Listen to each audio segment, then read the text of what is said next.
Iya, tapi dia memang menteri yang menyelamatkan muka Prabowo, Bos.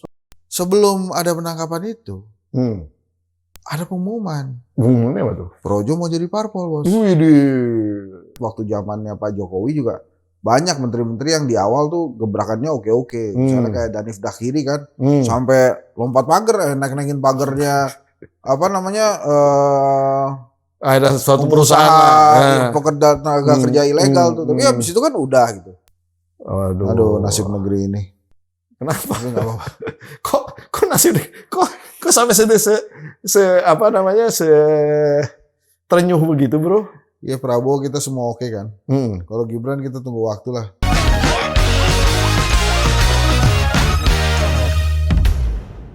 Bismillahirrahmanirrahim. Assalamualaikum warahmatullahi wabarakatuh. Yes, oh yes.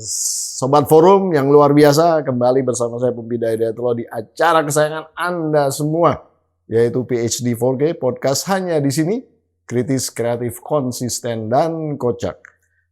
Seperti biasa, kita menampilkan narasumber yang luar biasa, tidak hanya serius, tapi juga bisa nyentil-nyentil sentilan-sentilun yang lucu-lucu. Ya. Ada Bung Henry Satrio di studio. Oke, Terima bro. kasih Bung Hensat. Puasa bro. Oh lu mau minum? Meja kosong. Oh, pesan dulu. Keledekin. Ya, Bukan ya. yang sudah sadar. Jadi Bung Hensat, ini udah hampir 3 minggu ya. Hampir 3 minggu pelantikan. Hensa bro. Gak usah pakai T. Hah? Jadi Hensa. Kita transformasi nama karena ini eranya Pak Prabowo. Jadi kita pakainya Hensa aja, nggak usah pakai T. Oh, ternyata namanya lebih bagus kalau Hensa bro. Oh gitu. Jadi silahkan teman-teman di googling arti nama Hensa. Oh, ini sama kayak bangsa sama bangsat gitu. Jadi kita lebih besar nih sekarang. Eranya Bangsa. Prabowo, bangsa. Hensa. Oh, oke Bung Hensa. Oke, siap. Nah, ini. Udah hampir 3 minggu dilantiknya kabinet. Menteri-menteri sudah mulai banyak yang melakukan apa tuh namanya istilahnya tuh? Gebrakan. Gebrakan. Ada yang bener-bener gebrak loh, jangan salah. Ya. Ada yang gebrak-gebrak meja tuh. Ada yang juga kemudian Nah, lo ngaku dulu dong. Siapa? Kita ngaku dulu mestinya. Ngaku apa? Karena kita mengevaluasi kabinet, artinya kita tidak di kabinet, saudara. Loh, itu mah udah clear lah. Orang kenapa kita nggak ada? Iya. Tapi gue sekali-sekali gue mau pakai ganti nomor gitu ya. Nomor Apa plat nomor kita ganti RI berapa gitu. Oh, boleh. Di luar di kabinet. Oh. Tempel aja kan kita rakyat bro berkuasa. Ya. Kalau mau aman sih 1945 men. Kenapa? Lah itu kan punya kita semua. Oh jadi RI 45. 1945. Ya, Oh, iya. lengkap dong 1945. Oh iya benar. Kan Ya. kemerdekaan Kalau kita. ditilang ya urusan dulu masing-masing. Enggak lah, udahlah kita nggak usah niru-niru para Nggak usah ya, pejabat. nggak usah kayak RI-RIan ya. Ya. Ya, jadi gini. Konon kabarnya 6 bulan dievaluasi. Wah. Bung Hensa ini kan punya Bung Hensa ini punya penerawangan yang luar biasa biasanya. Lu alih lucu kali. Kagak men. Jadi gini. Bukan, maksudnya kira-kira siapa yang survive di 6 bulan ini? Siapa yang kira-kira bakal nggak tahu lah ya. Namanya dikocok ulang kayak apa. Makanya nih kita mundur dikit nih. Gimana? 20 Oktober kan pelantikan Pak Prabowo, 20 malam dia ngumumin kan. Tuh. 21 pelantikan kalau gua nggak salah. Ya. Pelantikan jam 10.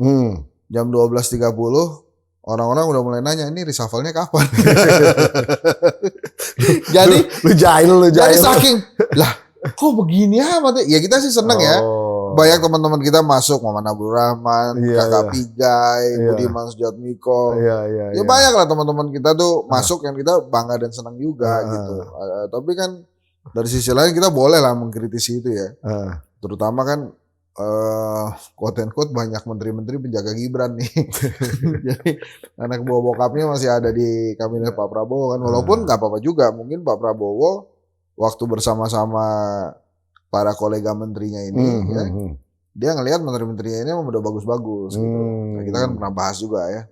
Nah, tapi kalau pertanyaannya kira-kira siapa bertahan, kan beberapa melakukan gebrakan-gebrakan penting tuh. Itu kan luar biasa. Ya, dari kita sorot dulu yang satu ini. Ya, dari gebrakan-gebrakan lucu-lucu sampai yang bagus-bagus. Kita mau yang mana dulu nih? Yang 20T dulu. Kakak Pigai. Ya, dari yang lucu-lucu dulu. Yang lucu dulu. Nah, Kakak Pigai boleh juga tuh 20T langsung kan dia mau bikin Universitas HAM. Pertama di dunia. Wih, visioner sekali, Prabowo sekali tuh. Iya. Cuma terus berkelainya sama Sri Mulyani tapi rebutan. Nah, mata kuliahnya apa ya? Ya, lu tanya sama dia dan jangan sama gua lah. Nah, kalau Universitas HAM itu kan berarti kan harus ada fakultas tuh. Betul. Misalnya fakultas teknik yang ada kaitannya dengan hak asasi manusia. Iya, kan hak asasi manusia macam-macam, Bro. Iya. Ada yang pernah terculik, ada yang pernah terbunuh, ada yang pernah hilang. Ya, mungkin itu semua nih kajian-kajian. Jadi bisa jadi satu fakultas tersendiri gitu. Tapi Muhaimin Iskandar nggak mau kalah. Gimana? Dia berapa 120 triliun atau 200 triliun itu ngajuinnya. Baru kemarin tuh ngajuin Menko. Iya. Menko tuh biasanya ratusan miliar aja. Ya dia ngajuin juga nggak apa-apa juga lah. Mungkin sekarang lagi berlomba-lomba ya. Padahal kan fiskal kita kan terbatas. Income kita juga masih agak. Nggak, gue rasa menteri-menteri yang mengajukan budget besar ini. Dia nggak mau kalah sama Zarov Richard. Oh. Itu Zarov itu. Bukan menterinya bisa ngumpulin 1T. Hampir 1T lah ya. Lu bisa ngebayang gak sih men, di rumah lu tuh ada duit 1 triliun men. Iya ya. Either itu lo pakai terserah ya, atau lo takut makainya. Kenapa lo takut makainya? Karena kalau lo pakai nggak jadi 1 triliun lagi. Iya kan?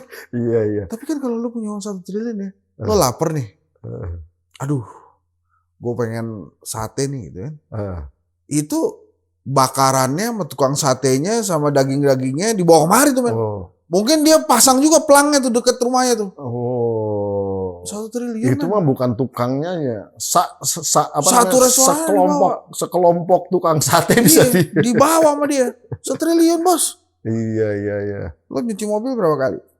Seminggu? Enggak, tiap hari gue nyuci mobil ngaco aja lo. Jorok amat tuh pakai mingguan. Nah itu salahnya lo. Lo nggak bisa ngebayangin kalau lo punya duit 1 triliun, kotor dikit ganti. Ganti mobil ya. Bro, ada mobil yang semiliaran nggak? Kan udah, kenapa pak mobilnya ada keluar? Enggak nih, aduh gue belum dicuci, males banget. Ganti man. 1 miliar. 1 miliar. 1 triliun. Berarti 1000 mobil bro. 1000 miliar men. Iya 1000 miliar. 1000 mobil. Jadi kalau jadi lo jangan kayak orang biasa gitu lah gitu kan. Iya. Jadi kalau lo misalnya mau liburan ya lo bawa tuh ya kalau jet pribadi kan wajar ya. Tapi lo bikin iring-iringan jet pribadi men. 1 triliun tapi tuh kita harus apresiasi ya Jaksa Agung tuh. Terlepas kontroversi misalnya case yang lain di Tom Lembong ya. Tapi yang Zarov Richard ini kita menunggu nih. Apa nih ujungnya nih? Karena kan itu prestasi atau kebenaran. Katanya kan nggak disinyalir mereka memang nangkep OTT. Tapi dibilangnya kalau di pemberitaan itu mereka nggak expect nemuin uang sebanyak itu. Iya kaget gitu. Juga kali men teman-teman. Kaget. Anjir ini orang nyimpen duit banyak banget. Mana aja gue. Ngiri. Iya kan? Giri ya. Tapi kata si Tempo tuh emang iseng banget. Yang terbaru itu dia bilang begini. Ini mau gimana? Misalnya ketua MA-nya katanya ditengarai juga waktu pemilihan ketua MA ini Soeharto. Dia juga bagian dari si Zarov juga. Zarov juga yang ngatur dia kepilih kata Tempo gitu. Ini makanya itu gebrakan kedua tuh menurut gua. Tadi kan Kakak Pigai yang pertama. Kemudian yang kedua nih Jaksa Agung mengebrak lah ya, bisa menangkap seseorang dan kaliber seperti itu. Cuma nih kita lihat nih habis ini mau apa gitu. Karena kan ada kontroversi yang lain juga, tapi ini memang di aparat yang berbeda ya. Iya. Satbor, Gunawan Satbor. Bor, beras habis bor gitu joget kan. Gini-gini tuh kan dia. Wah, penjara. Gara-gara katanya dia mempromosikan judi online. Tapi balik lagi ke menteri ya. Tadi itu ada Kakak Pigai yang bagus kan. Terus ST Burhanuddin, Jaksa Agung, Yandri. Bentar, jangan ke Yandri dulu. Yang judul lu tadi. Kenapa? Oh, itu. Judul ini kan Mutia jadi Menkom Digi, tapi kan sebelumnya Menkom Info nih. Iya. Ini lagi rame nih di itu. Iya, sebelumnya Budi Ari tuh. Nah, pertanyaannya sebenarnya dia bakal survive nggak nih? Turbulen dihubung-hubungkan. Saya nggak tahu dihubung-hubungkan emang apa terhubung gitu ya. Iya, gue nggak tahu ya. Tapi kan kita juga begitu 9 hari dia nggak jadi menteri, terus ada 11, awalnya 16 tuh yang ditangkap jadi cuma 11, sekarang jadi 11 pegawainya, pegawai Komdigi yang dulu Kominfo. Iya, dulu Kominfo yang terlibat judi online. Ini canggih juga nih, hebat nih Mutia nih. Gua nggak tahu emang. Mutia juga kaget sebenarnya ketangkep sebenarnya. Jadi belum tahu juga dia. Nggak, gue takutnya ada yang diomelin tuh gara-gara Mutia gitu. Itu si Mutia nggak lo brief. Nggak, itu menarik. Tapi dengan terus kata dia beda partai bos. Enggak, karena itu kan gini loh bos. Kalau lo ingat-ingat ya, nanti silakan lo telusuri deh. Sebelum ada penangkapan itu, ada pengumuman. Pengumumannya apa tuh? Projo mau jadi parpol bos. Duitnya dari mana gitu kan? Parpol kan gede men. Nah, terus kemudian ada case ini. Tapi yang hebat ya menurut gue nih, Budi Ari yang hebatnya. Kan dia bilang, saya siap diperiksa. Itu keren men. Itu dia menunjukkan bahwa dia sebenarnya nggak bersalah. Jadi itu gebrakan Budi Ari itu. Walaupun dia sebagai Menteri Koperasi, dia siap untuk diperiksa untuk jabatan dia sebelumnya. Yang Kominfo. Kalau menurut gue ini benar banget Budi Ari, karena kalau nggak gitu nama baiknya dia juga akan terkatung-katung terus tuh. Tapi kalau dia berani diperiksa, kemudian silakan aja diperiksa. Terus sekali clear gitu ya. Clear nggak, karena yang penting pernah diperiksa kan. Ada yang naik jet pribadi juga, begitu lapor clear juga langsung clear tiba-tiba. Pokoknya dia bukan negara-negara kan, bisa begitu juga. Iya. ABCD-nya beres. Jetnya nggak masalah. Jetnya pakai pribadi. Pakai pribadi itu dia. Aduh, ampun. Nah, jadi balik lagi ke itu, kalau pertanyaan lo survive apa enggak? Kalau menurut gua, ini dia nih akan sulit juga. Karena gini bro, kan dia siap diperiksa nih. Ya. Pemeriksaan bisa 6 bulan kan? Iya. Belum tentu 6 bulan beres. Iya. Iya, kayak Yakut aja tuh. Ada ada kunjungan ke luar negeri lama banget jadi nggak dipanggil pansus haji, nggak datang dia. Nah itulah bisa begitu. Tapi ya semoga judi online ini terkuak lah semestinya. Iya dah, ini sebenarnya kalau secara teknis tuh nggak susah. Iya sih. Secara teknis ini masalahnya mau atau tidak mau, berani atau tidak berani, gitu aja sebenarnya. Iya. Cuma memang ya ini kan kita pertanyaannya di judi online kan gede banget ya. Jadi ya wajar kalau kemudian pertanyaannya 900 triliun bro. Tapi apa sih Zarov itu nggak ada papanya bro.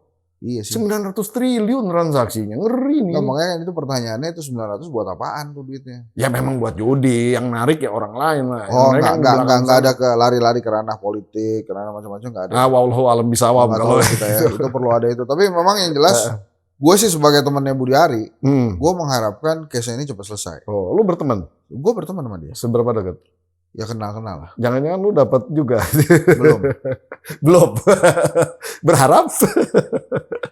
Maksudnya bukan dapat dari situ, dapat dari ini ya, posisinya doi. Gitu. Karena gue temen ya. Jadi gue percaya loh kalau dia mau memberantas judi online ya. Percaya gue, men. Percaya ya. Waktu gue ngobrol sama dia tuh waktu dia Kominfo, dia cerita gimana dia pengen memberantas judi online tuh, menurut gue masuk akal gue gitu. Jadi kalau kemudian tiba-tiba enggak cuman, tapi tiba-tiba ada orang deketnya dia di Kominfo yang sekarang Komdigi itu kemudian ditangkap lantaran terlibat judi online. Lu jadi bertanya-tanya. Gue bertanya-tanya, men. Kok gue jujur atau polos banget ya jadi orang ya. Mungkin waktu itu lagi sisi akademisi gue tuh. Akademisi kan harus positive thinking, man, ngedengerin itu. Kan lu kan ahlinya suuzon tuh. Suuzon tuh ada waktunya. Jadi nggak selalu lah ya. Nggak selalu gitu. Jadi gue terus terang sih kecewa juga, makanya pada saat Budi Ari bilang saya siap diperiksa polisi, gue terus terang dukung itu. Buruan deh. Enggak. Supaya terkuak lah ya. Supaya yang merah ketahuan merah, yang putih ketahuan putih gitu. Jadi ya beresin aja. Tapi kalau pertanyaannya memang kalau dia sampai terlibat ya susah lah dia bertahannya. Gitu. Mungkin masih dilindungi Pak Jokowi juga kali itu ya. Mas Gibran mendukung dia tuh ya. Iya. Ya pegangannya itulah. Ya, terus siapa lagi? Mentan, Amran, oke juga tuh. Siapa lagi? Yandri tadi kan sebutin. Oh Mendes. Yandri habis itu diem, men. Diam ya. Habis itu udah gitu. Jadi kalau menurut saya Yandri ini kaget. Kagetnya kenapa? Kan di DPR itu biasa kita buat nota-nota itu kan ada lambang DPR-nya toh. Jadi kalau kita mau melakukan undangan kepada masyarakat apapun gitu kan, sebenarnya itu nota-nota itu udah biasa dilakukan kalau di DPR. Benar. Nah pertanyaan sekarang kan yang bersangkutan jadi menteri gitu loh. Dia merepresentasi satu kelembagaan negara yang berbeda. Jadi memang ada beberapa hal tuh. Satu, istrinya lagi nyalon di Kabupaten Serang. Tuh. Kemudian yang kedua, ya dia ngumpulin orang-orang aparat gitu kan, para RT, para RW gitu. Ya, itu pertanyaannya apakah dalam rangka itu? Walaupun memang undangannya adalah haul ibunya ya, emaknya yang hebat itu. Yang ketiga hubungannya dalam konteks keluarga itu tadi kan itu acara keluarga lah, bukan acara kementerian. Gitu. Sebetulnya salah satu miskomunikasinya dia tuh ya, pesan komunikasi yang salah itu waktu dia bilang tidak 1 sen pun saya menggunakan dana desa, dana Kementerian Desa. Padahal kan itu ada kop surat men, kagak mungkin jatuh dari langit kan, ada cap juga, ada stempel, kan, ada tinta printer gitu-gitu. Jadi gara-gara itu sebenarnya jadi rame. Tapi sekarang lelo tuh gitu udah. Setelah dia minta maaf, oke lah. Yang penting sekarang justru kalau diem dan gak ada gebrakan yang realnya juga ini udah berjalan. Tapi gebrakannya jangan konyol gitu sih. Bukan itu sebenarnya kesalahan, bukan gebrakan tadi itu. Ya kan? Tapi kalau mau buat gebrakan, desa ini punya persoalan banyak gitu sebenarnya. Harusnya dia ngegebrak dalam konteks itu sekalian. Tunjukin aja kinerja gitu loh maksudnya. Tapi memang kalau kita bicara partainya Yandri ini juga agak unik nih. Edi Suparno yang kita kenal orang profesional, pinter gitu ya. Itu lebih memilih tidak lagi jadi sekjen.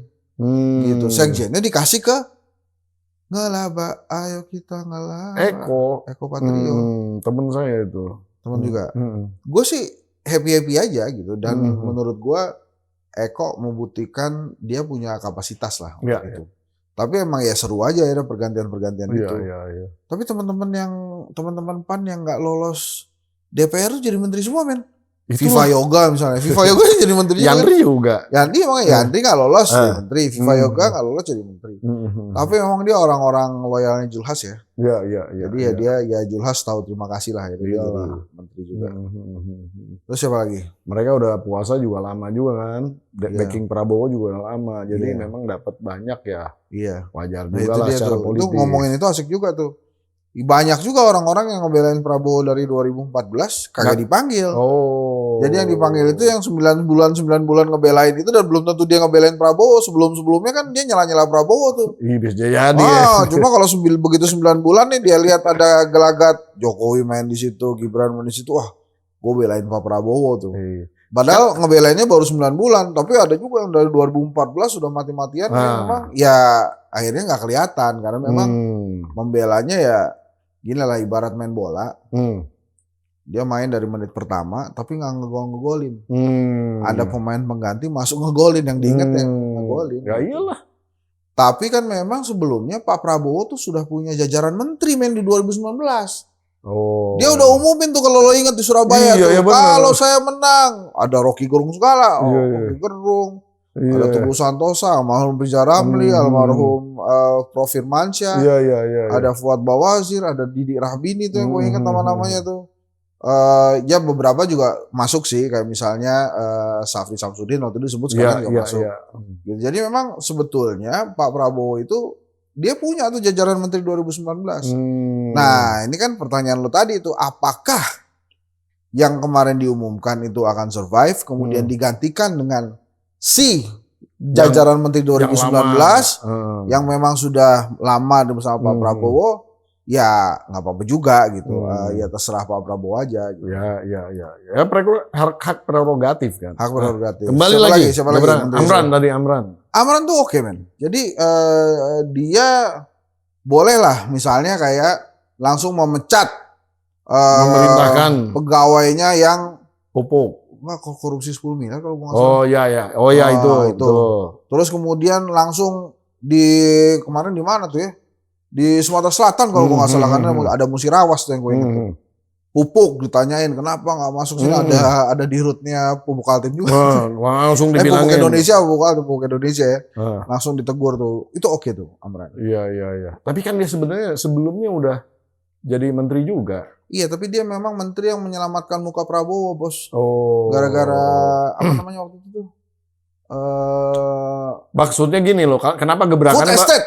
Bukan maksudnya gebrakan karena sekarang yang itu yang pupuk itu. Padahal persoalannya kan udah lama sebenarnya. Iya, dia nggak pernah bicara sebelumnya. Nah, ini memang saatnya dia bicara, tapi memang kalau kita ingat waktu zamannya Pak Jokowi juga banyak menteri-menteri yang di awal tuh gebrakannya oke-oke. Misalnya kayak Danif Dakhiri kan, sampai lompat pagar, naik-naikin pagarnya apa namanya ada suatu perusahaan pekerja tenaga kerja ilegal tuh. Tapi habis itu kan udah gitu. Tapi memang gebrakan awal ini penting, bro. Penting ya. Memang tuh gol-gol di menit awal tuh oke lah gitu ya. Nah, setelah Amran, A berikutnya sebenarnya bukan A, dia M, Marwar Sirait. Ara. Weh, keren tuh. Iya, dia bahkan dia mau menjadikan tanah-tanah yang dimiliki oleh koruptor keren sebagai perumahan rakyat. Itu keren. Keren sih. Itu keren. Ara ini memang sebetulnya dia tinggal butuh kesempatan aja. Iya. Terlepas kontroversinya dengan PDI Perjuangan tuh urusan dia ya. Tapi ya kalau diberikan kesempatan ya kita lihat aja kan dia udah punya tuh foto dengan orang-orang tajir tuh main di kain ya. Itu kan viral kemana-mana tuh. Mestinya sih dia sekarang jadi menteri, harusnya dengan kekuatan teman-temannya itu dia bisa bantu negara, bisa bantu rakyat tuh. Bantu negara untuk pro oligarki atau untuk pro rakyat nih? Ya mudah-mudahan lah pro rakyat lah. Oke. Siap. Mudah-mudahan ya. Mudah-mudahan juga. Ya, inilah diuji lah kan. Iya. Siapa lagi itu habis itu? Nah, terus Erik. Nusron tuh temen lo tuh ya? Temen gua. Tuh ngapain dia? ATR BPN. Ngapain dia? Ya katanya mau memberantas mafia tanah. Biasa itu. Hah? Yang lain-lain juga begitu. Menteri-menteri sebelumnya juga begitu. Enggak, masalah mafia tanahnya ada nggak sebenarnya? Ya ada musuhnya. Ada. Itu gimana? Paling gantian aja kan? Iya. Itu kita lihat tuh. Bukan diberantas yang ini, dibuatin mafia baru. Mungkin ya, tapi gue nggak ikut-ikut tuh. Si ini Babe Haikal juga oke tuh. Halal. Semuanya harus halal. Gitu. Tapi nilainya nambah. Apa? Biaya untuk ngurusin halal nambah. Katanya. Oh ya? Iya katanya. Aduh, bikin pusing juga. Kenapa harus nambah sih? Kan cuma cap doang. Iya. Siapa lagi tuh ya menteri-menteri yang itu tuh? Erik gimana Erik? Erik ini kasihan juga. Kenapa? Konon kabarnya kontribusi besar. Kelihatannya tahu banyak. Iya. Kan kontribusi gue bilang. Apa terserah lu artinya apa gitu kan. Besar. Berharap dia masih bisa seperti kemarin. Ternyata yang gebuk-gebuknya tarik ke Danantara, bro. Iya. Waduh. Dia kaget juga itu bareng kan. Widih. Di bawah Mulyaman Hadad ya kalau nggak salah ya. Katanya pasukan di bawahnya juga yang bantuin dia kemarin di itu lapor gitu kan. Dia bilang jangan dulu nih, soalnya gue nggak kayak dulu lagi katanya gitu. Udah ngomong begitu dia. Iya. Dia sempat dipanggil Dasko juga tuh. Nah, ada beritanya kan? Nah, itu di rapat di DPR dipanggil Dasko. Izin dulu ya. Iya, izin keluar. Kalau gue jadi Erik sih nggak datang gue. Oh, nggak datang ke mana? Kan nama dia Erik. Kenapa dipanggil Dasko jadi datang? Tuh. Iya. Lawakan bawa-bawa banget ya. Bener. Lu itu mah bodoran gua, bukan bodoran lu tuh. Iya. Tapi emang di antara gebrakan-gebrakan itu nggak ada yang lebih rumit sih dari Budi Ari itu. Gua rasa dia rumit banget tuh kehidupan. Iya, makanya dia belum mau ngegebrak udah kena digebrak. Iya, makanya mudah-mudahan kan dia mau ngegebrak dengan bikin partai politik tuh. Mudah-mudahan sih ya cita-citanya lancar gitu. Makanya ini segera diberesin aja nih kasus judi online ini. Jadi biar clear gitu. Bahwa memang dia tidak terlibat gitu. Jadi gue sih pengennya dia nggak terlibat ya. Ya salah satu caranya membuktikan dia nggak terlibat ya emang diperiksa supaya ya gitulah. Siapa lagi menterinya? Ketua Umum Golkar kita Bahlil dijadikan ketua subsidi energi. Wah, gebrakannya tentu dilematika nih. Bahlil itu dia udah bilang bahwa 20% tidak tepat katanya. Dengan cara yang seperti sekarang ya, subsidi langsung ke materialnya, mau diubah ke orang per orang. Nah ini kita lihat nih, nggak gampang tuh mekanisme mengubah subsidi dari yang tadinya masuk di produk. Iya. Karena kan sebagian besar juga dinikmati oleh orang di atas gitu kan. Nanti akan dikonversi ke orang per orang diberikannya. Nah itu gimana tuh mekanismenya tuh? Sebenarnya Bahlil nih nasibnya sama Coverboy zaman dulu kan. Iya. Cuma kalau Coverboy kan mukanya bagus tuh. Bahlil lebih keren lagi. Garis tangannya bagus. Jadi kalau menurut gue, ini orang selama garis tangannya bagus, lancar dia kehidupan, men. Kehidupan dunia. Kehidupan dia. Nah, gue sih ngeliatnya gitu ya. Sekarang garis tangannya dia tuh masih bagus tuh. Oke. Jadi ya kalau garis tangan masih bagus tuh artinya ya, tangan-tangan yang lain gitu. Buah tangan, tanda tangan, gitu-gitu tuh semuanya oke, termasuk tepuk tangan. Tepuk tangan masih oke. Iya, jadi akhirnya mungkin dia bisa sukses juga kena tepuk tangan juga. Kemarin kan agak menghebohkan tuh. Tapi jangan sampai cuci tangan aja belakangnya. Oh iya, jangan sampai. Kemarin kan sempat menghebohkan kan. Kita pikir dia mau ngangkat Pak Jokowi jadi ketua Dewan Pembina Golkar. Tapi kelihatannya cuma masalah waktu aja tuh. Gitu ya. Karena kemarin kan udah heboh semua. Pak Jokowi kan mungkin dia deg-degan juga kali ya. Mungkin ada apa nih nanti kan kalau jadi ketua Dewan Pembina Golkar tuh belum tentu bagus juga, men. Ada juga nasib-nasib politisi-politisi yang pada saat dia pindah partai walaupun jabatannya mentereng jadi nggak bagus juga gitu. Ada Roy Bebe Janis segala macam, terus ada siapa waktu itu Laksamana Soekardi kan jadi nggak bagus juga tuh karir politiknya gitu ya. Walaupun secara garis tangan masih bagus-bagus. Tapi ini masuk ke partai gede, bro, paling gede sekarang. Ya tapi kan lo tahu, lo lebih paham Golkar lah dibandingkan gue, itu kan isinya pendekar semua. Dari pendek dan kekar ya. Iya, enggak, dari maksud gue dari Shaolin sampai Kaipang tuh ada semua. Gitu, jadi lo mau gimana lo? Di Golkar gak ada Kaipang, bro. Yang ada ya itu apa namanya tuh istilahnya kunlun. Kagak, men, kalau di film-film kungfu Cina itu Kaipang sih Kaipang tuh tajir. Gitu ya. Kayak filmnya itu loh, John Wick itu yang punya Browdery kan. Iya. Ya dia ya pura-pura aja deh pengemis pinggir jalan, cuma tajir juga. Nah itu ya Golkar ibaratnya begitu tuh. Jadi kalau misalnya Jokowi masuk sana kayak misalnya tackle. Jadi mesti dites pakai kungfunya tuh satu-satu tuh. Iya. Misalnya datang Shaolin dulu. Wah, habis itu Kaipang, asal lu butang gitu-gitu kan satu-satu tuh. Kalau lolos lo baru bisa jadi Dewan Pembina, men. Kayak itu apa namanya? Siapa tuh yang jago banget? Jabuki. Siapa? Bukan, yang gurunya Bruce Lee. Ip Man kan semuanya tuh tandangin akhirnya dia paling juara tuh si Ip Man itu. Iya. Nah kalau udah begitu boleh lah ketua Dewan Pembina. Agus Gumiwang juga deg-degan gua rasa ketua Dewan Pembina. Masih ada Abu Rizal Bakri, masih ada Pak Luhut. Iya. Aduh, gue bilang nih kayak Dewan Pembina gini gimana gitu. Terima aja.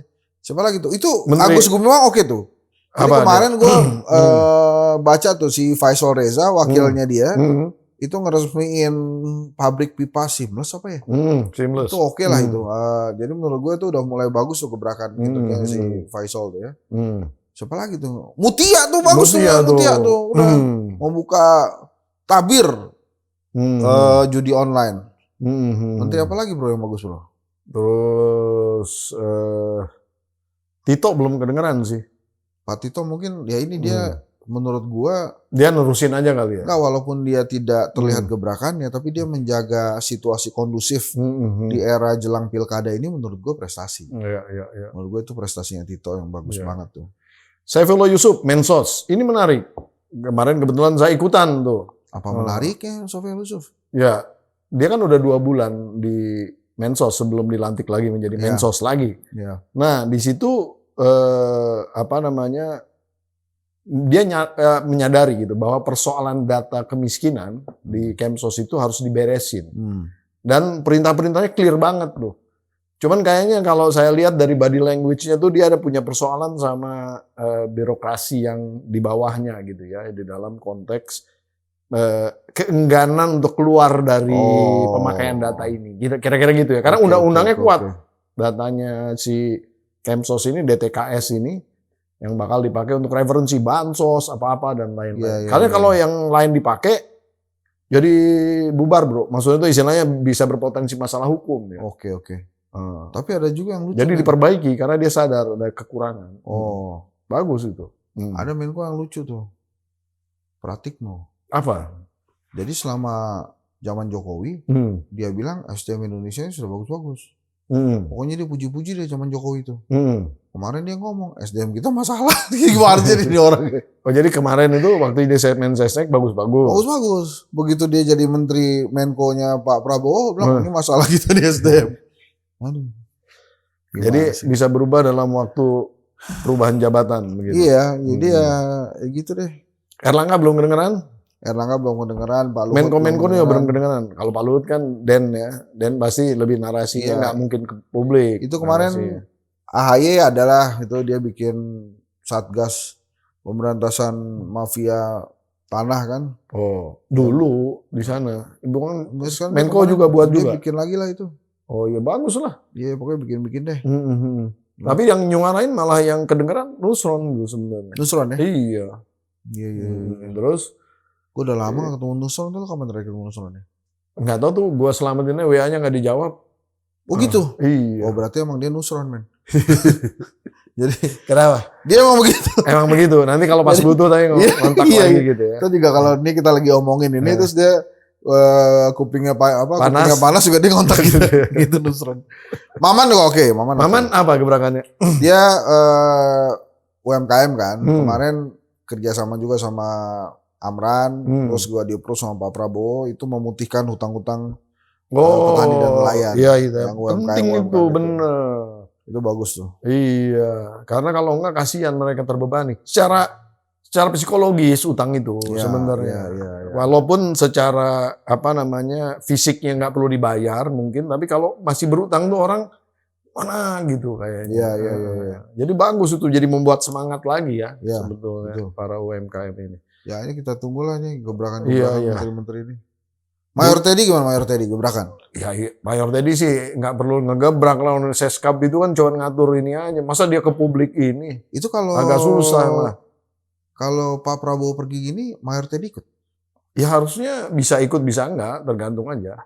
Nggak waktu Seskap maksudnya gitu. Kan kalau tergantung. Waktu Jokowi pergi kemana-mana ke luar negeri, Pram ikut terus gak? Enggak terus-terusan. Waktu Pak SBY presiden di Poalam enggak juga. Keluar negeri enggak ikut. Nah ini sekarang dia ikut nggak ya? Kan kalau kemudian wapresnya mimpin sidang kabinet gimana?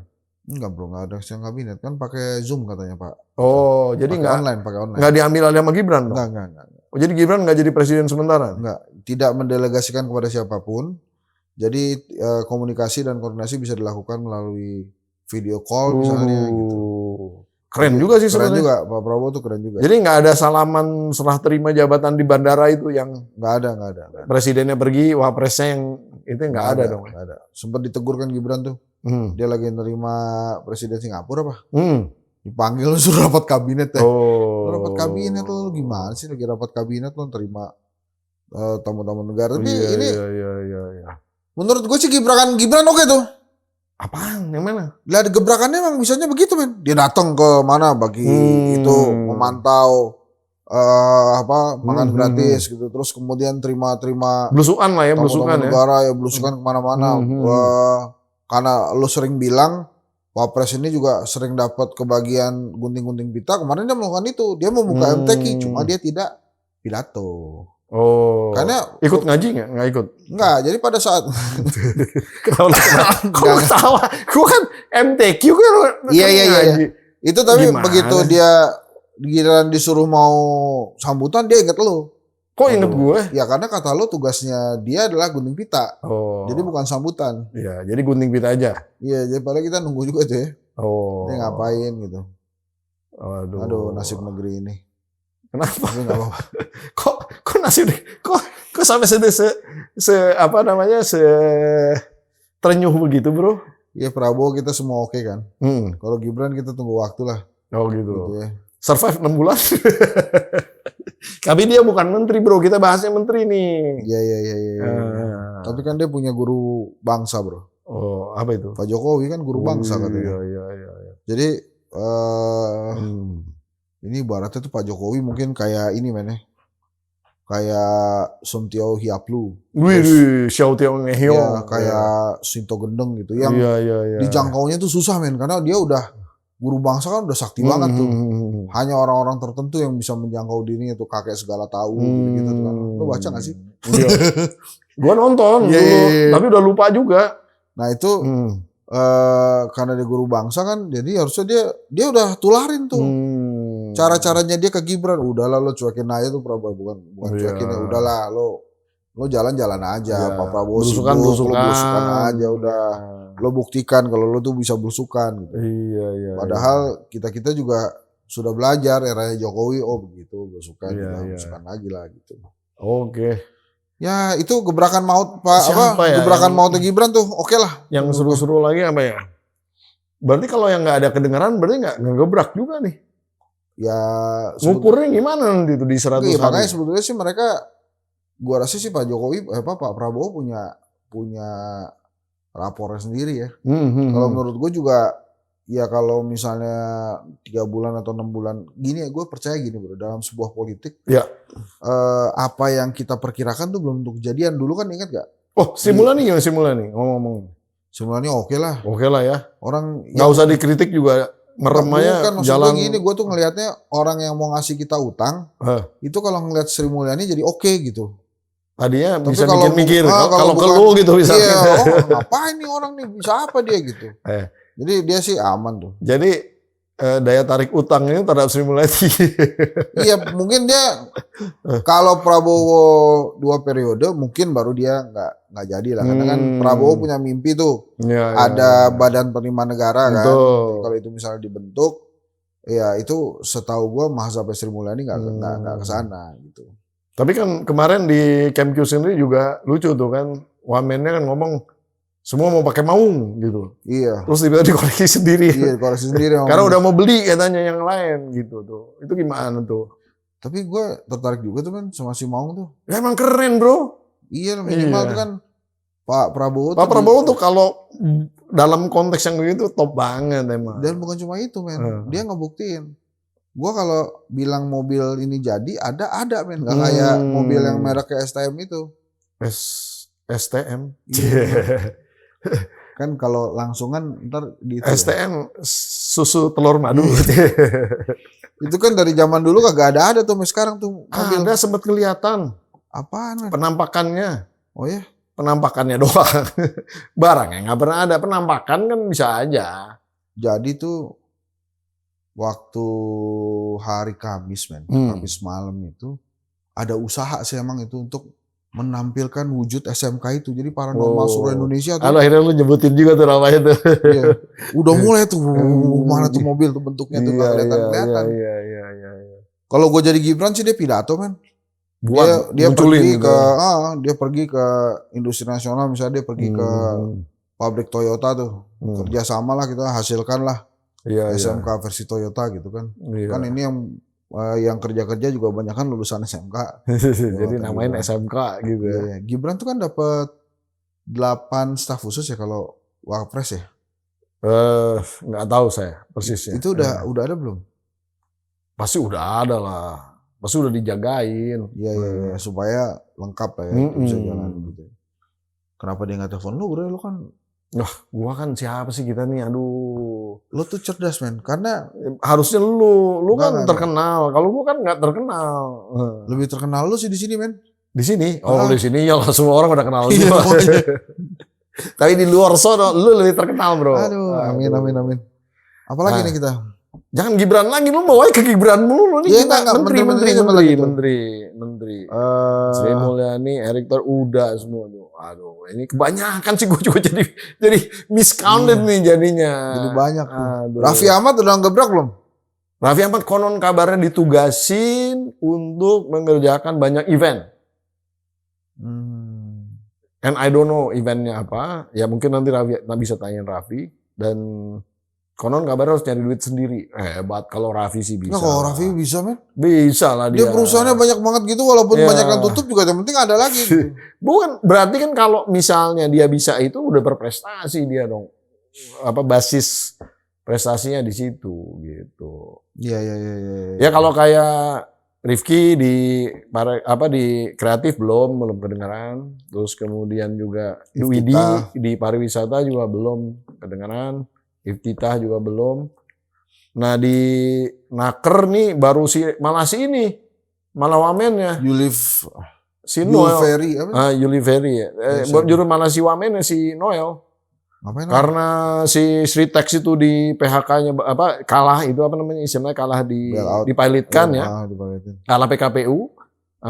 Dia langsung ke sana tuh. Langsung istilahnya untuk menjaga supaya jangan terjadi PHK besar-besaran. Konon kabarnya seperti Noel canggih mau dia bail out Sritex. Ya, kan kalau udah PKPU itu pasti ada kurator. Kurator boleh menjual, melelang kepada siapapun yang mau beli. Ya, kalau negara lagi yang mau beli ya bisa-bisa aja. Cuman kan sebenarnya Sritex itu persoalan bukan persoalan industrinya, tapi persoalan pasar yang tiba-tiba nggak bisa diakses lagi. Tenaga kerja. Itu salah siapa tuh? Itu kan waktu zaman Pak Jokowi bukannya Sritex sering disebut-sebut. Sritex itu pasar besar Eropa. Salah satu yang paling besar itu NATO secara kelembagaan. Kita tuh supply dari Sritex itu supply baju-baju tentara, baju-baju macam-macam lah yang supporting untuk dalam konteks NATO itu besar. Nah, yang saya dengar itu kemudian ada peraturan Europe yang mungkin ada standar tekstil yang baru yang mereka nggak bisa comply gitu sehingga nggak bisa supply. Kira-kira gitu sih info awalnya ya. Nah dari situ berarti kan ketika pasar besarnya hilang, ya penjualan nggak jadi, produksi mau gimana kan gitu. Nah harusnya bantuannya tuh tidak di dalam konteks hanya ketenagakerjaan, ini isunya isu industri, bagaimana industri, maksudnya Agus Gumiwang harus masuk, bagaimana kemudian membantu mencarikan market gitu kan. Ya. Itu Menteri Perdagangan kan tadi. Oh iya, Menteri Perdagangan Sekjen Kementerian Perdagangan terus dia jadi menteri. Betul. Hebat juga men ya. Nah itu juga belum ada kedengaran apa-apa. Terus dia orangnya julhas kali dulu ya. Pastilah, pasti. Ya. Terus Menteri LH juga belum kedengeran, Menteri Kehutanan juga belum kedengeran, konsep-konsep. Padahal penting tuh isu-isu karbon segala tuh. Iya. Si Kehutanan ini kan PSI nih, harusnya dia bisa, kan biasa PSI tuh paling gercep tuh, wah ngangkat isu. Ini belum kedengeran. Dia gercep kalau ada Anies men. Kalau nggak ada Anies susah dia gercepnya. Gitu ya. Nah, jadi suruh aja Anies komentar dulu. Terus menteri apa lagi ya yang belum kita sebut. Tapi gini, kalau menurut saya justru menteri yang diem-diem ini, mungkin Prabowo juga nggak akan. Veronica Tan belum ada gebrakan. Yang wamennya Widi, gua bilang tadi. Iya. Sorry, dia wamen bukan Widi, siapa namanya yang Iftitah ya. Bukan, Iftitah kan dia kan peranan perempuan kan si Veronica Tan kalau nggak salah. Itu peranan perempuan siapa namanya? Kok jadi lupa saya? Perempuan juga. Iftitah apa Iftitah? Bukan itu deh pokoknya deh si Iftitah tuh. Abdul Muti. Bukan Abdul Muti, gebrakannya. Gebrakan Abdul Muti. Ya, bagus. Ya. Sama itu juga apa namanya? Yang Satrio juga, Sumantri juga oke juga. Dia bilang, bagus. Lo kalau dikasih LPDP lo balik dong. Iya, itu keren. Ya kayak gua dulu dapat beasiswa ya balik dong, jangan keluar negeri lagi dong. Lo dikasih duit sama pemerintah Indonesia bukannya ngebangun Indonesia gimana? Sugiono udah tuh gebrakan Sugiono. Oh ya. Dia langsung ke Rusia waktu itu kan. BRICS ya. BRICS betul tuh. Terus siapa lagi tuh menteri-menteri oke tuh ya. Safri udah belum? Pak Safri pasti nggak mungkin lah. Kalau pertahanan ini pasti nggak akan terlalu muncul ke ruang publik. Jadi yang gebrak meja baru Aral ya? Aral sama Amran. Amran emang gebrak juga. Pas lagi nyuruh memberhentikan itu si manajer yang nggak nyampein pupuk. Iya. Pokoknya kalau sama Pak Prabowo itu tidak hanya dalam konteks yang begitunya harus muncul, tapi juga delivery loh nanti loh. Yang promisnya tinggi pun kalau nggak berhasil itu bisa jadi persoalan. Makanya yang realistis terlalu datar juga nggak dianggap lagi sama dia, gitu. Jadi sebenarnya ini ya harus bermain di ranah yang berani, tapi juga harus nyampe targetnya. Gitu. Tapi gue masih seperti kemarin gue memberikan kesempatan pada Pak Prabowo lah. Dia tulis buku Paradoks Indonesia itu oke banget. Jadi ya. Udah dapat bukunya lo? Udah, itu buku 2 kali terbit, men. Oh, oke. Perbedaannya itu di pasal 33. Jadi di terbitan pertama, kalau gua nggak salah dia nggak bahas pasal 33. Yang kedua itu baru dia bahas pasal 33. Gue mintain nanti ya. Gue juga dikasih dia waktu itu. Pak Prabowo yang ngasih waktu 2018 kalau nggak salah. Soalnya gue nyari-nyari belum ketemu gitu, belum ada yang. Emang waktu itu dibagiin sih. Pinjem minimal gue nanti. Iya, boleh. Itu dulu yang ngasih tuh, yang pertama tuh, kalau gue nggak salah gue dari Pak Prabowo deh. Terus ada Pak almarhum Joko Santoso juga ngasih. Iya. Nah, ini kan yang menarik ini adalah isu tentang pemberantasan kemiskinan. Maksudnya pengentasan kemiskinan istilahnya. Budiman Sujatmiko tuh. Bukannya Budiman, tapi istilahnya dalam konteks Paradoks Indonesianya Pak Prabowo ini benar-benar. Iya, dia oke tuh. Kayaknya pro banget terhadap rakyat miskin gitu ya. Dan di pidatonya dia waktu dilantik pun, gua hitung-hitung ada sekitar 3 kali itu. Pokoknya pencitraannya Jokowi 10 tahun selesai 1 jam pidatonya Pak Prabowo. Nah, pertanyaannya sekarang, kayak yang saya dengar dia akan meningkatkan skop daripada basis kemiskinan. Artinya gini. Kalau misal garis kemiskinan sekarang di level ini, dia mau naikin gitu loh. Sehingga banyak orang yang akan lebih terbantu. Bukan hanya dalam konteks bansos ya. Jadi ini bagus sekali kalau menurut saya nih. Bukannya dalam konteks bansos, tapi memberdayakan orang-orang ini gitu. Wah, ini kalau bisa kecapean sih, gue juga optimis juga sih Indonesia. Cuman ya, mudah-mudahan Pak Prabowo didukung oleh orang yang mampu gitu di dalam konteks merealisasikan ini. Karena visi tidak hanya cukup, terus kemudian misi juga tidak cukup hanya nih, tapi implementasi yang paling penting. Dan biasanya di level mikro ini kita, Indonesia ini selalu persoalannya di level mikro lah bro. Gitu ya. Nanti belum masuk ke level pemerintahan daerah ada ya diskrepansinya tersendiri gitu ya, dan lain-lain gitu. Nah, mudah-mudahan ini dan sekarang ini ngomong pemimpin dunia. Strong characters ya. Iya, ada Trump. Donald Trump kepilih strong character. Trump, Putin, Prabowo, aduh asik banget. Iya. Xi Jinping juga tipenya gitu juga. Xi Jinping. Walaupun tidak, kalau pidato nggak berapi-api, tapi karakternya mirip sebenarnya. Korut mah. Kim Jong Un. Saudara lu bro. Saudara mirip soalnya bro. Iya, terus Anwar Ibrahim. Tuh orang-orang kuat tuh. Iya, makanya strong karakter semua. Karakternya oke-oke tuh. Iya. Nah artinya sebenarnya memang mungkin karena habis krisis kali kita ini ya, habis pandemi, krisis, memang dibutuhkan. Belum selesai juga men, masih ada perang kan. Jadi memang itu kan sekarang yang lagi ngeri itu kan ikut campurnya Iran di si Israel juga sih, kurang kerjaan tuh serang-serang Iran, jadi banyak yang ramai itu. Kalau menurut gue gimana Pak? Nyambung ya? Pak Prabowo, Pak Soeharto. Oh Pak Soeharto. Pak Soeharto, Pak Soekarno gimana gitu. Lu kenapa nggak nanya ke Pak Tirto? Iya Pak Tirto. Pak Tirto lagi nulis berita nih soalnya. Iya. Nah, kalau Pramudian Antatur itu keren loh. Ini gue suka sama ini Hairil Anwar. Itu mah favorit gue dari dulu. Ini dua-duanya si Pram itu kan kalau lo baca ini ya buku-bukunya tuh. Memang mengajak kita bermimpi tentang bagaimana kesetaraan dan keadilan di Indonesia sih. Itu jadi ngebahas mereka berdua. Iya. Tapi kalau Hairil Anwar ini kan kalau gua nggak salah ya, itu justru dia dihargai, puisi-puisinya dianggap bernilai setelah dia meninggal. Iya. Itu baru kemudian dicari tuh.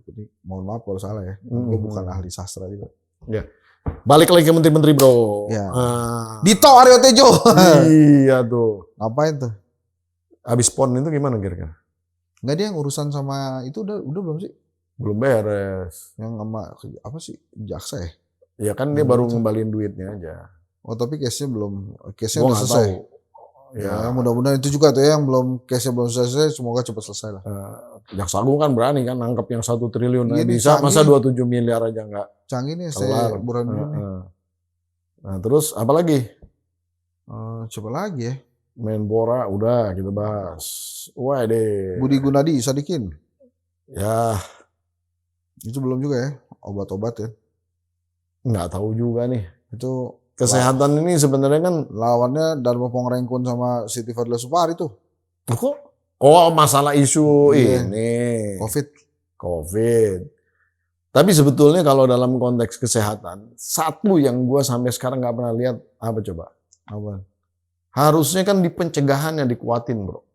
Makanya ketika Prabowo bilang ada apa tuh namanya tuh, mau ada general check up, general check up gratis, itu benar itu. Iya. General check up, penyuluhan untuk gaya hidup sehat, itu tuh justru yang namanya promotif preventif gitu. Nah, gue nggak pernah. Jadi istilahnya gini, kebanyakan di Kemkes itu dari periode ke periode, menterinya siapa aja, permainannya tuh beli alat, beli alkes. Nah, ini sebenarnya tantangan buat Mas Prabowo juga nih. Ini kalau misalnya bisa diberantas permainan mafia alkes ini, itu saving duitnya banyak. Ya, itu kan pertanyaannya Dharma Pongrengkun ke salah satu host podcast yang dia itu. Kenapa Menteri Kesehatannya sama? Aduh. Ya. Lama tuh. Tapi dia oke tuh. Gua di asik YouTube lah dia. tuh, kalau ngomong sama dia tuh asik. Terutama masalah konspirasi. Iya. Seru. Dia mau ngilangin lampu merah, men. Iya. Nggak boleh katanya. Ya, gimana tuh ya? Nah, pokoknya pakai bismillah ya semua. Iya. Tapi ada, bro. Di kota di Cina, maju, kotanya kota industri, nggak ada lampu merahnya. Jadi kalau ada perempatan gitu ya nyodok-nyodok gitu, dan gue bingungnya pada jalan semua. Oh ya? Ya memang harus pelan-pelan masuk ke situ. Di mana? Shenyang namanya. Oh. Dekat perbatasan ke Korut. Ya itu orang-orang pada habis makan semua di situ, bro. Nah, dan di situ sebenarnya dekat di Shenyang. Apa sih namanya? Shenyang.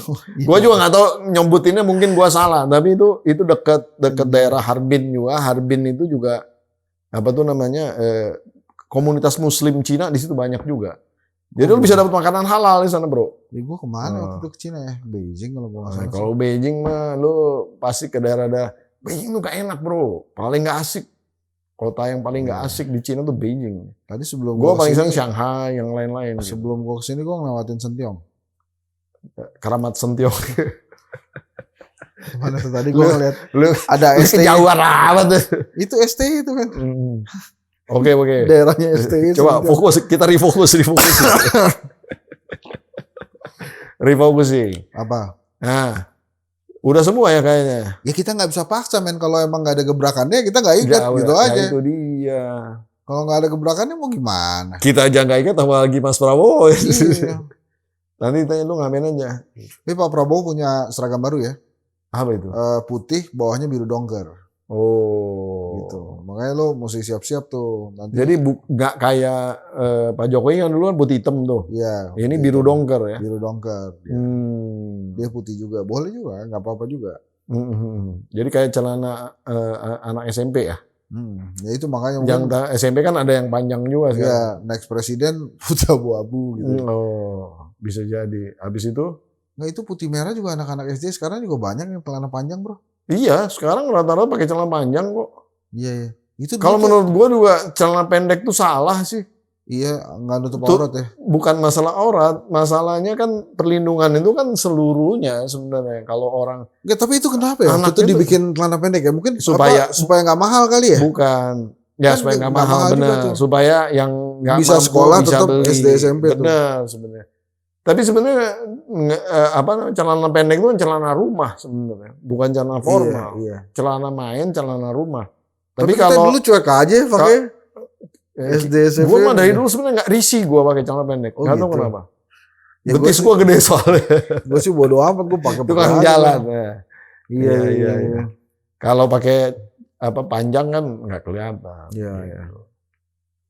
Ya, gitu deh. Itulah menteri-menteri kita yang banyak itu sampai kita lupa. Iya, saking banyaknya. Yang wamen nggak usah dibahas lah ya, pusing kita nanti. Iya, banyak banget wamen tuh. Kepala badan juga belum. Ya udahlah kalau gitu. Jadi mau ngapain kita habis ini? Ya kita datang lah kalau kita. Kalau gitu lu simpulin tuh. ke audiensnya PhD 4K. Silakan. Kan Pak Prabowo itu menjadi harapan baru ya buat rakyat Indonesia. Jadi orang-orang yang sudah ditunjuk jadi menteri gitu ya, terserahlah. Lo baru ngebelain Pak Prabowo 9 bulan kayak, atau baru ngebelain Pak Prabowo 6 bulan, atau sudah ngebelain Pak Prabowo dari 2014. Tapi ya lo jangan kecewain rakyat lah. Jadi kita kan punya mimpi ya, kehidupan lebih baik. Gue tahu 2025 mungkin bukan tahun yang ideal, karena mungkin perang juga masih berlangsung dan mungkin juga membesar. Trump baru saja kepilih sebagai presiden Amerika, kita juga belum tahu gimana kebijakannya nanti gitu ya. Kita harus bayar utang bunga 800 triliun gitu ya. Ya memang 2025 juga belum tentu ideal, walaupun katanya di Januari sudah mulai makan siang bergizi gratis itu mulai.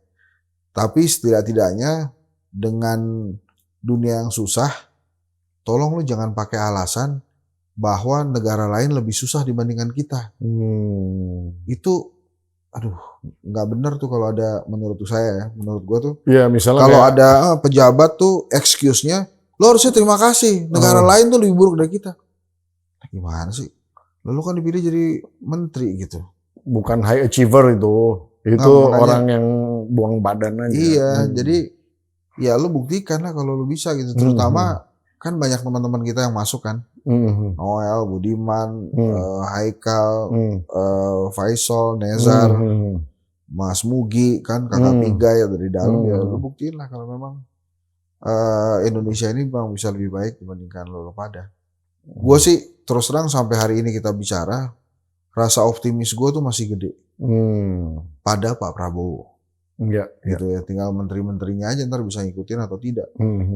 Sebetulnya mestinya juga para menteri ini sadar ya bahwa kalau mereka ternyata kelasnya mediocre leader, yang salah satu poinnya itu sebetulnya cuma dia doang yang merasa dirinya mampu dan cocok di posisi itu. Sementara orang lain enggak. Ya mendingan lo resign aja gitu. Jadi kasih kesempatan ke orang yang lebih mampu gitu. Ya kan pendidikan misalnya kan mungkin Nadiem merasa dia cocok di situ gitu.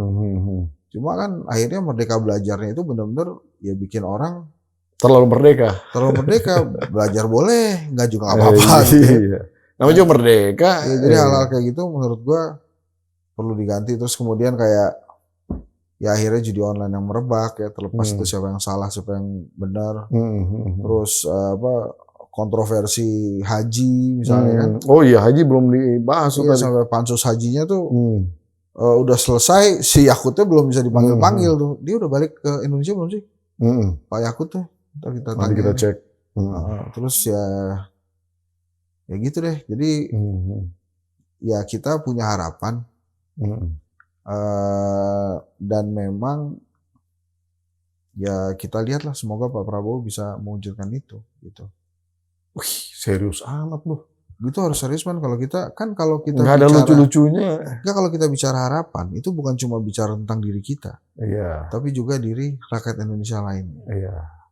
Gitu loh. Jadi ada rakyat jelata. Iya, banyak lah semuanya itu rakyat-rakyat itu. Ada rakyat jelita. Iya. Kok lu gak ketawa? Ada yang rakyat kaya banget itu men. 1 triliun men.